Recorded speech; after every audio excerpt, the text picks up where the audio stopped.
اعوذ باللہ من الشیطان الرجیم، بسم اللہ الرحمن الرحیم۔ سحری میں ایک ایسی غلطی کہ جس کی وجہ سے نماز نہیں ہوگی، وہ کون سی غلطی ہے کہ دیکھیں ماہ رمضان میں اذان جو دی جاتی ہے صبح، وہ جو ہے وہ احتیاط کے طور پر 10 منٹ پہلے ہوتی ہے۔ مثلا آج کا روزے کا ٹائمنگ تھا بند ہونے کا 4:18 اور طلوع فجر تھی 4:28، یعنی 28 منٹ پر نماز کا ٹائمنگ شروع ہو رہا تھا۔ تو لہٰذا جب اذان ہو جاتی ہے تو 5 منٹ آپ انتظار کیا کریں، اس کے بعد جو ہے وہ نماز پڑھیں۔ اگر آپ 28 منٹ سے پہلے نماز پڑھتے ہیں تو آپ کی نماز کا ٹائمنگ شروع ہی نہیں ہوا۔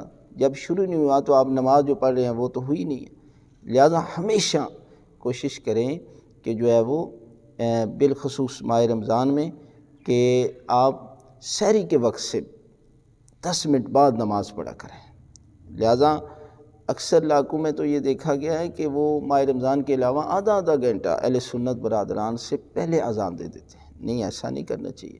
دیکھیں جب اذان دی جاتی ہے تو اس کے بعد لوگ جو ہے وہ نماز پڑھنا شروع کر دیتے ہیں، اور اگر ٹائم ہوا ہی نہیں ہے تو ان کی نماز کیسے ہوگی؟